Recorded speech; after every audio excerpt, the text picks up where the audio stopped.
وَإِذْ قَالَ مُوسَى لِقَوْمِهِ يَا قَوْمِ إِنَّكُمْ ظَلَمْتُمْ أَنفُسَكُمْ بِاتِّخَاذِكُمُ الْعِجْلَ فَتُوبُوا إِلَى بَارِئِكُمْ فَاقْتُلُوا أَنفُسَكُمْ ذَلِكُمْ خَيْرٌ لَكُمْ عِندَ بَارِئِكُمْ فَتَابَ عَلَيْكُمْ إِنَّهُ هُوَ التَّوَّابُ الرَّحِيمُ۔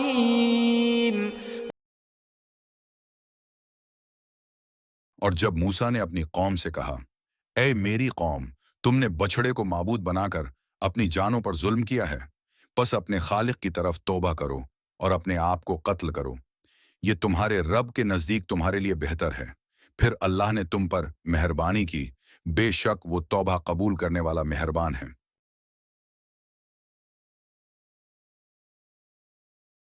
یہ آیت اس وقت کا ذکر کرتی ہے جب بنی اسرائیل نے حضرت موسیٰ علیہ السلام کی غیر موجودگی میں سامری کے کہنے پر سونے کا بچھڑا بنا کر اس کی پوجا شروع کی تھی۔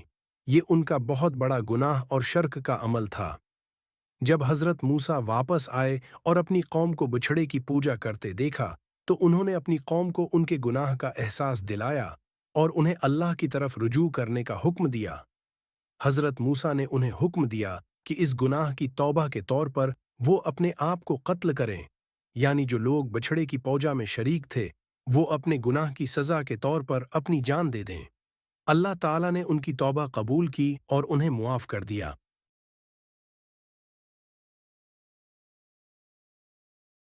یہ آیت بنی اسرائیل کی نافرمانی اور ان کی توبہ کے واقعے کو بیان کرتی ہے۔ حضرت موسیٰ علیہ السلام نے اپنی قوم کو اللہ کی نافرمانی اور شرک کی طرف متوجہ کیا۔ جب وہ ہونگے کو اتور سے واپس آئے تو انہوں نے دیکھا کہ قوم بچھڑے کی پوجا کر رہی ہے۔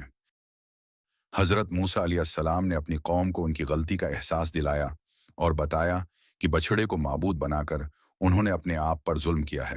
شرک کرنا اپنی جان پر ظلم کرنے کے مترادف ہے۔ حضرت موسیٰ نے انہیں اللہ کی طرف سچی توبہ کرنے کا حکم دیا۔ توبہ کا مطلب ہے اپنی غلطی کا اعتراف کرنا، اللہ سے معافی مانگنا اور آئندہ اس گناہ سے بچنے کا عہد کرنا۔ اس سے مراد یہ ہے کہ جو لوگ اس گناہ میں شریک تھے وہ اپنے گناہ کی سزا کے طور پر اپنے آپ کو قتل کریں۔ یہ ایک آزمائش تھی کہ کون اپنی جان دے کر اللہ کی رضا کے لیے اپنے گناہ کا کفارہ ادا کرنے کو تیار ہے۔ حضرت موسیٰ نے کہا کہ یہ سزا تمہارے لیے بہتر ہے تاکہ تمہاری توبہ مکمل ہو اور تمہارا گناہ معاف ہو جائے۔ اللہ تعالیٰ نے ان کی توبہ کو قبول کیا اور ان پر اپنی رحمت ہے کا دروازہ کھول دیا۔ اللہ تعالیٰ انتہائی معاف کرنے والا اور مہربان ہے، جو اپنے بندوں کی توبہ کو قبول کرتا ہے اور انہیں معاف کر دیتا ہے۔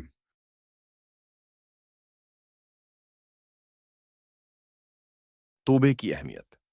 اللہ تعالیٰ ہمیشہ اپنے بندوں کو توبہ کا موقع دیتا ہے، چاہے گناہ کتنا ہی بڑا ہو۔ اگر انسان سچے دل سے توبے کرے تو اللہ اسے معاف کرنے کے لیے تیار ہے۔ شرک کی سنگینی۔ اس آیت سے ظاہر ہوتا ہے کہ شرک ایک انتہائی سنگین گناہ ہے اور اس کی سزا بھی بہت سخت ہے۔ حضرت موسیٰ نے اپنی قوم کو اس گناہ کی سنگینی کا احساس دلایا۔ اللہ کی رحمت۔ اللہ تعالیٰ انتہائی رحم کرنے والا ہے۔ اگرچہ بنی اسرائیل نے ایک بڑا گناہ کیا، اللہ نے ان کی سچی توبہ کو قبول کیا اور انہیں معاف کر دیا۔ قربانی کا سبق۔ بنی اسرائیل کو اپنے گناہ کی معافی کے لیے بڑی قربانی دینی پڑی، جس سے یہ سبق ملتا ہے کہ گناہوں کی توبہ کے لیے کبھی کبھی قربانی اور آزمائش کا سامنا کرنا پڑتا ہے۔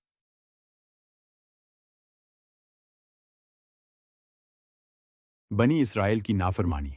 انہوں نے حضرت موسیٰ علیہ السلام کی غیر موجودگی میں بچھڑے کی پوجا کی، جو کہ شرک تھا۔ حضرت موسیٰ علیہ السلام کا رد عمل۔ حضرت موسیٰ نے اپنی قوم کو ان کے گناہ کا احساس دلایا اور انہیں توبہ کرنے کی ہدایت کی۔ توبہ کی عظمت۔ حضرت موسیٰ نے بنی اسرائیل کو اللہ کی طرف رجوع کرنے اور اپنے گناہ کا کفارہ ادا کرنے کے لیے اپنی جان دینے کا حکم دیا۔ اللہ کی معافی۔ اللہ نے ان کی توبہ قبول کی اور انہیں معاف کر دیا۔ یہ ظاہر کرتا ہے کہ اللہ کی ہدایت ہے۔ رحمت ہر گناہ سے بڑی ہے۔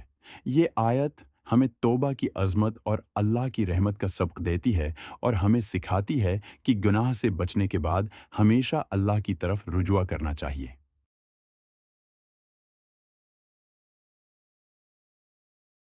غلطی کے بعد سزا، جیسے کسی طالب علم نے اسکول میں بڑی غلطی کی اور اسکول کے اصولوں کے مطابق اسے سزا ملتی ہے تاکہ وہ اپنی غلطی کا احساس کرے اور آئندہ ایسے کام نہ کرے۔ بنی اسرائیل کو بھی ان کے گناہ بچھڑے کی پوجا کے بعد اپنی جان کی قربانی دینے کو کہا گیا تاکہ وہ اپنے گناہ کا کفارہ ادا کریں۔ توبہ کی ضرورت، فرض کریں ایک شخص نے کاروبار میں دھوکہ دیا اور بعد میں اسے اپنی غلطی کا احساس ہوا۔ وہ شخص اپنے غلط عمل کا اعتراف کر کے معافی مانگتا ہے اور اپنی غلطیوں کی اصلاح کے لیے خود کو سزا دیتا ہے۔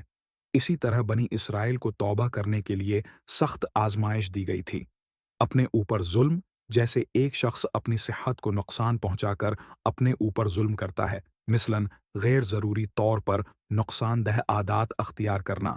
جب وہ اپنی غلطیوں کا اعتراف کرتا ہے تو اسے اپنی اصلاح کرنی پڑتی ہے۔ بنی اسرائیل نے بھی اپنے اوپر ظلم کیا جب انہوں نے بچھڑے کی پوجا کی اور انہیں اپنی اصلاح کے لیے سخت قدم اٹھانے کو کہا گیا۔ سزا اور اصلاح کا عمل، جیسے ایک بچہ گھر کے قوانین کی خلاف ورزی کرتا ہے اور والدین اسے سزا دیتے ہیں تاکہ وہ آئندہ قانون کی پاسداری کرے، اسی طرح اللہ تعالیٰ نے بنی اسرائیل کو اپنے گناہ کا کفارہ ادا کرنے کے لیے کہا تاکہ وہ آئندہ اس قسم کے عمل سے بچ سکیں۔ معافی اور رحم، جیسے ایک ملازم اپنے باس کی غلطی کرتا ہے اور باس اسے موقع دیتا ہے کہ وہ اپنی غلطیوں کا اعتراف کر کے معافی مانگے۔ اگرچہ اس ملازم کو اپنے اعمال کا نتیجہ بھگتنا پڑے، لیکن معافی ملنے کے بعد وہ نئے سرے سے کام کرنے کا موقع پاتا ہے۔ اسی طرح اللہ نے بنی اسرائیل کی توبہ قبول کی اور ان پر رحم کیا۔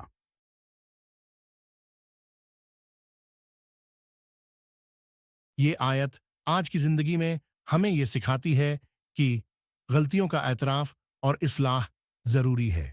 زندگی میں ہر انسان سے غلطیاں ہوتی ہیں، لیکن جب وہ اپنی غلطی کا اعتراف کر کے اللہ کی طرف رجوع کرتا ہے اور توبہ کرتا ہے تو اللہ اسے معاف کرنے والا ہے۔ جیسے بنی اسرائیل نے اپنی غلطی کا اعتراف کیا اور سزا کے طور پر اپنی جان دینے کو تیار ہوئے۔ اللہ کی رحمت، آج بھی اگر ہم اپنی ہر غلطی کا اعتراف کریں اور سچے دل سے توبہ کریں تو اللہ تعالیٰ ہمیں معاف کرنے والا اور مہربان ہے۔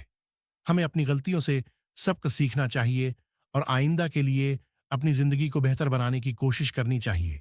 شرک کی سنگینی، آج کی زندگی میں بھی ہمیں شرک سے بچنے کی ضرورت ہے، چاہے یہ کھلے عام شرک ہو یا کسی اور صورت میں۔ ہمیں صرف اللہ کی عبادت کرنی چاہیے اور ہر قسم کے شرک سے بچنا چاہیے۔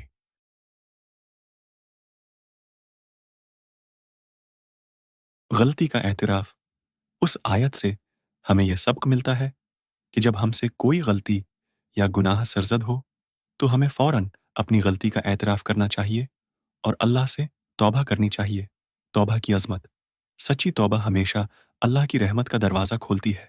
بنی اسرائیل نے اپنے گناہ کا اعتراف کیا اور سخت آزمائش کے بعد اللہ نے انہیں معاف کر دیا۔ یہ ظاہر ہے کرتا ہے کہ اللہ توبہ کرنے والوں پر مہربان ہے۔ قربانی کا سبق، کبھی کبھی اپنی غلطیوں کو سدھارنے کے لیے قربانی دینا ضروری ہوتا ہے۔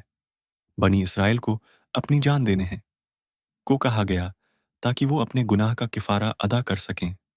اللہ کی رحمت، اللہ تعالی انتہائی رحم کرنے والا ہے، اور جب بندہ سچے دل سے توبہ کرتا ہے تو وہ اسے معاف کرتا ہے۔